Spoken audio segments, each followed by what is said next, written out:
Hello, African Confessions. I am back with another episode. There is a message that I want to share with you guys, and the message reads like this. Hello, how are you? Can you please post my own story? So last night, after listening to the episodes that you posted, I thought of sharing my own story.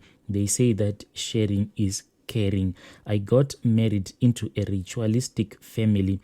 The year was in 1985. That is when I met this loving gentleman. In those days, life was a little bit slow.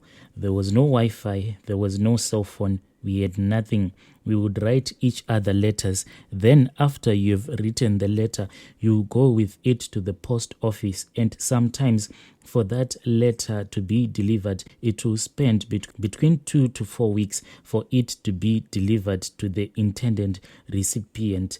To me, this man was a God-fearing man. My father encouraged us to date men who were in a relationship with God. Unfortunately, because life was so slow, nobody in our area ever told me that this man that I was now dating was coming from a family that was more in touch with the dark world. My first experience with this dark world was when I met the mother. The mother did not like me because I was a prayerful woman. What I did was that when the day that I went to their house, I asked her mother to pray, like after I had finished dishing up everyone food so that we can start eating. After I asked my boyfriend's mother to pray, I saw that she just started hating me.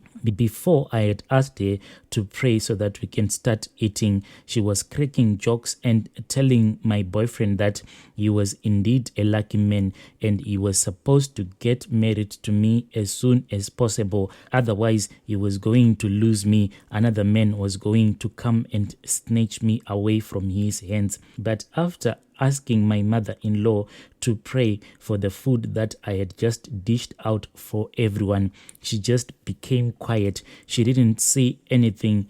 When she came back, she was smelling strange, like herbs and stuff. Then she sat down. That is when she started eating. So when I had dished for everyone was using their forks, but when she came back, she didn't use the fork. She started eating rice with her own hands. Everyone looked at her because she was all acting strange. That whole incident didn't sit well with me. After that is when she started discouraging her own son to continue dating me. She said, I don't think that you guys, you have to get married so soon. You have to take your time so that you can know each other. Right now, we don't even know. Maybe this girl, she is already pregnant for someone. So my advice to the both of you, you have to wait. You have to wait before you rush into this thing of marriage. Do you know that marriage is for a lifetime? You don't joke about, you don't play around when you want to get into marriage. This was quite strange because a couple of minutes before, I had asked her to pray for the food that I had dished for everyone. She was all praising me, but now she was treating me like I was the devil. The whole events that happened when I had gone and visited my boyfriend, it left me confused.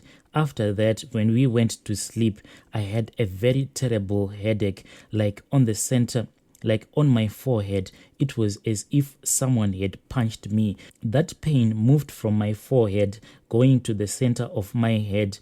You know, like a small baby when they are dehydrated, at the center of their head, it moves up and down. That is what was happening to me. I was losing my life. I felt like I was dying. Early in the morning, I told my boyfriend that I wanted to go back home. When my boyfriend returned me back home, then me and my family, we went to visit the elderly, and they were shocked that how can a grown woman like me have a soft part in the middle of her head moving up and down like a newborn baby. Then the pastors were called from the missionary. Then they started praying for me. Then suddenly it all stopped. If only I knew that I was moving in the danger zone, I should have stayed. But in those days, nobody taught us about red flags in the relationships. I only followed my heart. I just wanted to be with this guy no matter what. We got married, and on our wedding day, the bridesmaids kept on falling and collapsing and fainting. It was a tense situation. Now that I look back, I understand that this was a sign that the lady did not want me to get married to her son. We got married in church. After the wedding, people went back, and I had to stay in their homestead in the village. In those days, after you got married, you had to go to the village with the family. Then your husband will be working in the mines or in town. This is when strange things started happening. Sleeping at night was a luxury there, because when you will go to bed, you will hear strange noises like animals were running around at night. It was quite scary. Each and every night for me, it felt like I was playing another horror movie, a different horror movie each and every night. One night, when my husband had traveled from the city to come and pay me a visit in the village, I woke up my husband and I told him that I wanted to relieve myself, so I wanted him to accompany me outside. The moon was a full moon. We could see properly, but I woke up my husband because I was scared to go out alone. As we opened the door, I saw the lady, my mother-in-law, standing by the door. She was naked. My husband quickly pushed me back inside the room and he closed the door. I was shocked, but I had seen enough. I pretended to be confused and I said, I think that is a thief. And in relief, he said, yes, it is a thief. That was the first sign that confirmed my suspicions.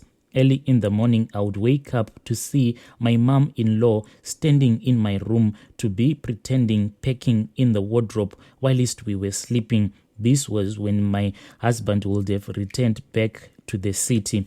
I would wonder who would have given her permission to enter in my room like I was her daughter-in-law. She had no right to enter into the room where I would sleep with her own son. In those days, women didn't have a voice, so I couldn't say anything.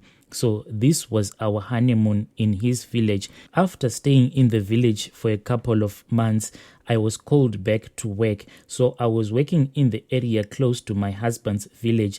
That is how I had met him. As I was back, someone whom I worked with came and said, my child, the family that you married into is not a very good family. They are more close to the devil than they are close to God. He left without saying a lot. At the moment, I had given birth to our first son, and as per our routine, I had to go with our son to my in-laws. At my parents' house, I would only go if there was a funeral.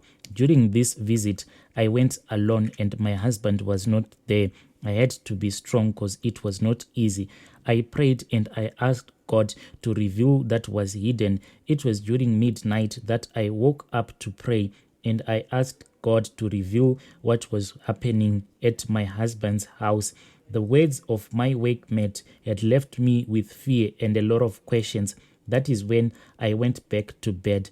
I was sleeping, looking up, but I was wide awake. I was busy breastfeeding my son when suddenly there was light in the room and I saw 3 women naked walking in a single file. In front was my mother-in-law and some of our neighbors. They were all naked. I froze and then they gathered around my bed and I kept on looking up and my eyes didn't even open. Then my mother-in-law was very angry. Then she said she is wide awake. They left the room. Even up until today, that picture is still stuck in my mind. Imagine seeing 3 naked women walking in your room. I was shocked and I didn't want to see what I had seen. I was in denial. The following morning, she couldn't look at me right into my eyes. She kept on moving up and down, singing hymns. Can you even believe it that in the morning for the first time, I heard her singing hymns from church? And I ignored her and I told no one. By the way, there were other sister wives on this homestead, but I said nothing to them. war had started. She was angry that I had seen her other side. She hated me, and they say if you don't join such people, they will remove you from their son's life. That was a project. Next, she attacked our son, and I had gone to the field and I had left one girl with the baby. I don't know how my mom-in-law went back home, but she went back, took my son, and when I came back home, my son was crying, and I kept asking myself why he was crying, and my son didn't stop.